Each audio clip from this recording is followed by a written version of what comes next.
Bonjour à toi. Eh bien, ce dimanche, c'est une vidéo principalement sur tout ce qui est bouturage et plantation que j'avais faite à l'automne de plantes, de petits arbustes que j'avais récupérés, qu'on m'a donné. Donc tout ça ne m'a rien coûté. Et là, je me retrouve avec des dizaines, on peut dire, d'arbres et arbustes qui reprennent, qui se portent vraiment très très bien. Donc je vais te montrer tout ça, il y en a pas mal. Et franchement, c'est vraiment un grand plaisir de voir tout ça pousser.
Alors tout en continuant de creuser pour enlever toutes les racines, là, comme tu viens de voir que je fais ici, là, euh, m'est venue la réflexion qu'en fait, à cet emplacement, je vais faire une partie terrasse. Donc là, tu vois ici, puisque après un jour ici, ce sera une pièce habitable. Et l'idée, c'est d'avoir une terrasse comme ça qui soit là devant la maison. Et pourquoi ici? Alors, je la trace déjà en creusant, puis après, je vais ramener des pierres, puis ça fera la terrasse. Et l'idée, c'est que on est à l'abri du vent d'ouest. Donc ça, c'est plutôt sympa. Et dans les périodes printemps, automne, intersaison, on va dire hiver-été, eh bien, ça peut être plutôt sympa parce qu'il y a le soleil qui tape dessus. Et avec la pierre, ça réchauffe. Donc, on peut se retrouver dans une bonne ambiance. Et puis, il faut le dire aussi, c'est que je trouve le paysage, là, tu vois, on imagine que, voilà, je me retrouve sur la terrasse, eh bien, voilà le paysage que j'ai, et je trouve ça plutôt sympa. Je sais pas ce que tu en penses, mais en tout cas, voilà, ça me plaît bien. Là, on devine la maison enterrée là-bas, qui va un jour sortir de terre si on veut, puisqu'elle est enterrée, mais en tout cas, qui va se faire. Et voilà le paysage qu'il y a, donc franchement, j'aime bien. Et je me dis que ça peut être vraiment sympa, voilà, pour se faire des petites pauses à l'abri, au soleil, et profiter du paysage. Alors, petit constat, pendant que je creuse, alors malheureusement je dérange énormément de vers de terre, je n'ai pas le choix en creusant, mais alors tu vois ce qui est assez remarquable et que je constate régulièrement, c'est que je tombe comme sur des nids de vers de terre. Tu vois là il y a un grand ver de terre, on pourrait dire que c'est la maman, et puis là tout autour, hop, il y a plein de petits vers de terre qui sont présents, qui sont là, avec elle. Donc je peux supposer, pardon, je me recentre. Je peux supposer, tu vois, quand tu vois tous ces petits vers de terre là, que en fait c'est une famille, quoi. On peut le supposer en tout cas. Donc c'est intéressant. Et là vraiment, je remarque ça parce que pendant l'hiver, il n'y avait pas ça. Il y avait que des vers de terre solitaires, on va dire. Et là, au printemps, eh ben, je trouve plein de vers de terre avec des bébés vers de terre. Donc voilà, je ne sais pas comment fonctionne le système de reproduction du ver de terre. Il faudrait étudier la question, mais en tout cas, c'est assez flagrant. Donc j'essaye au maximum de pas trop les déranger. Quand je les trouve, je les prends à la main, je les remets dans la butte de terre, je les remets sous terre. Et puis ben voilà, on essaye de travailler sans trop, même si je sais que je perturbe un peu l'écosystème là, en creusant, mais voilà, on fait ce qu'on peut. Je me promène sur le terrain pour voir un peu l'évolution de toutes mes plantations, semis, etc. Et alors là, c'est une joie, mais énorme. Et en même temps, c'est très bizarre. Je regardais, tu sais, cette haie végétale que j'ai faite cet hiver, où je me disais, ben, le but c'est qu'elle s'implante et qu'après elle devienne vivante. Pour l'instant, je ne voyais rien sortir. Alors je regardais surtout le haut, j'avoue, plus à ma hauteur. Et puis là, eh ben, j'ai baissé le regard. Et en fait, regarde, j'ai des pousses qui arrivent. Ça, voilà, ça, ce sont des petites pousses. Donc c'est absolument génial. Et ce qui est assez étonnant, c'est par là, vers la gauche. Alors là, j'en ai plus, donc c'est super. Hein. Ici, j'ai des belles petites pousses, regarde. Hop, ça y est. Petite pousse de saule qui arrive. Et alors, le phénomène étonnant, je ne sais pas ce que c'est comme une petite fleur. Donc, ben, je ne sais pas, je ne connais pas le saule. Hein. Apparemment, le saule ferait des petites fleurs au printemps. Regarde ça, là, ces petits bourgeons. Petits bourgeons avec ben voilà, avec des fleurs, quoi. Hein. Et ça, il y en a plusieurs comme ça, tu vois. Il y a la feuille, mais au centre de la feuille, là, et ben, hop, on a cette petite fleur. Il y a encore ça ici, par exemple, regarde. Tu vois? Donc, c'est vraiment super mignon. Et bah, c'est très bon signe parce que ça veut dire que ça repousse. Ça repousse. Donc là, tiens, pareil, encore, là, on voit que ça y est, ça pousse. Là, encore une petite fleur, regarde. Là aussi, tu vois, ça fait vraiment une petite fleur. Donc c'est absolument génial, je suis très heureux. Alors vu que je suis curieux, toujours, de ce qui se passe, après avoir vu que la haie vers le potager était en train de reprendre, je me dirige vers ce cercle. Là que tu peux voir, toi, j'ai créé un cercle comme ça en mettant des grosses tiges, des grosses branches de saule, avec l'idée que pareil, ces saules après vont pousser, se développer, que je vais pouvoir les tresser entre eux. Donc je m'approche et je regarde. Alors c'est vraiment des grosses branches, hein, mais on va voir si il y a des reprises visibles. Peut-être que pour l'instant, tout se passe à l'intérieur.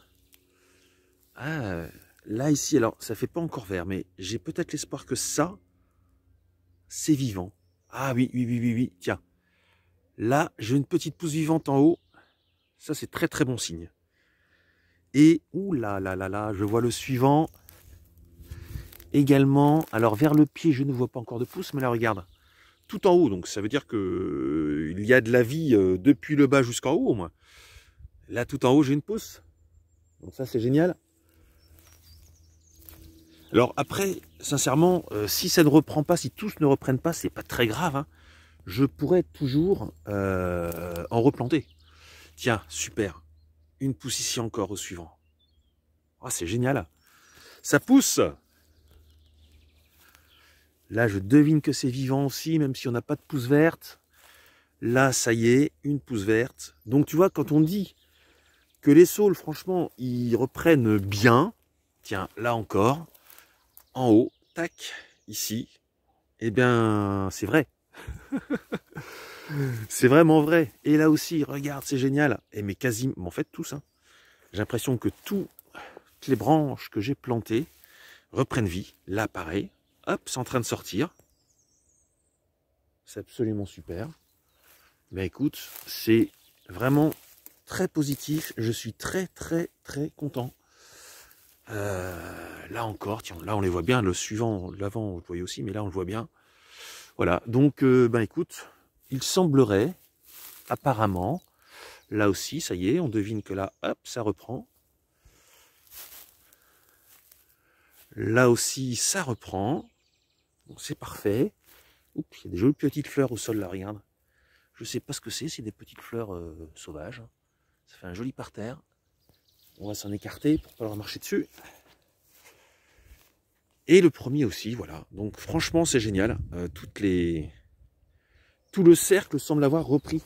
Donc là, franchement, tu vois, il faut vraiment imaginer que ce grand cercle que j'ai fait là, eh bien après, l'idée, c'est que toutes les pousses de chaque branche vont créer un arbre, ça va faire des pousses, et je vais laisser pousser et tailler en fonction de ce que je veux créer. L'idée, ce serait j'avoue, hein, de réussir à créer comme une tonnelle complète avec ces pousses. Dans les réjouissances également, eh bien, j'ai, sans y avoir fait quoi que ce soit, je suis très heureux parce que ça, ce sont des feuilles de pavot. Donc j'avais posé, semé quelques pavots l'année dernière. Et là, tu vois, c'est amusant parce qu'ils ont créé une grosse touffe à cet endroit-là. Donc je suis vraiment très content aussi parce que ça, après, une fois qu'il y a la touffe qui est là, on peut supposer que ça va encore aller bien au-delà dans les années suivantes. Donc voilà, les pavots s'implantent et ça fait également très plaisir. Toujours dans cette observation, là devant le tipi senteur chèvrefeuille, j'avais mis l'année dernière, on m'avait donné 2 petits rosiers. Écoute, ils ont l'air super en forme. Et alors ce qui est très drôle, toi, c'est qu'on voit que clairement il y a des rosiers de nature différente parce que celui-là c'est un rosier qui fait des feuilles toutes vertes et celui-là il fait des feuilles toutes rouges. Donc c'est amusant, je trouve. Là tout ça c'est des belles petites feuilles qui refait. Donc voilà, il y a des rosiers qui sont différents. Et alors juste à côté, là que j'avais caché avec des feuilles et que j'ai un peu découvert, là aussi je suis super content parce que franchement j'avais peur pour eux. Ça ce sont des arômes. Donc voilà, reprise d'arômes que j'avais protégé pour l'hiver. Donc là, ils sont en train de reprendre doucement. Ils ont peut-être eu un petit coup de froid là parce qu'il y a eu un -4. Là encore, hop, les arômes reprennent. Voilà, on voit bien les petites feuilles, tout ça qui reprend. Donc c'est génial. Je vais faire très attention aux nuits fraîches tant qu'il va y en avoir. Et dès que je sais qu'il y a des nuits fraîches, hop, je remettrai un petit couvert de feuilles dessus, histoire d'être sûr qu'ils reprennent bien. Et puis alors toujours cette grande satisfaction là pour ce chèvrefeuille. Hein. Le chèvrefeuille est vraiment en super forme. Là on peut voir toutes les tiges qui repartent sur les côtés là comme ça au fur et à mesure. Donc ça c'est vraiment génial. Il repart, mais alors d'une puissance à la base. Là à la base, voilà, il y a plein de reprises comme ça là qui vont pouvoir remonter. Tiens, ça, hop, on va l'aider. Voilà. Parce que ça tu vois là ça pend. Donc après, au fur et à mesure, voilà, je les enroule un peu autour du bambou, puis ça va se débrouiller. Hein. Au fur et à mesure, ça grandit en fait. Là, tu vois, celui-là, pareil, il est là. Et bien, hop, après, quand il va grandir un peu plus, je l'enroule comme ça. Et puis après, ça tient. C'est génial. Ça pousse super bien. Et le petit lilas que j'avais planté tardivement après 2 ans de résistance et de bravoure, et bien, tu vois, il se porte très très bien. Il me fait des jolies feuilles. Donc, bon, j'ai pas trop d'espoir d'avoir des fleurs cette année, il faut pas rêver non plus. Mais en tout cas, franchement, c'est chouette. Voilà, il reprend bien. Et ça fait très plaisir parce que le lilas, c'est vraiment un bel arbre. Et j'aime beaucoup les fleurs, l'odeur également de ces fleurs. Très, très agréable. Une très grosse satisfaction également avec un légume. Donc ça, c'est un chou. On dit chou perpétuel, c'est-à-dire qu'en fait, il pousse tout le temps. Voilà, et bien l'année dernière, je ne sais pas si tu te souviens dans les vidéos, il était vraiment faiblard, il avait du mal, il se faisait manger, il avait soif. Mais là, après un hiver, le printemps, tu vois, il nous fait plein de jolies petites feuilles. Et alors ça, franchement, tu prends une feuille comme ça, tac, et tu te régales. Franchement, c'est excellent, c'est très très doux.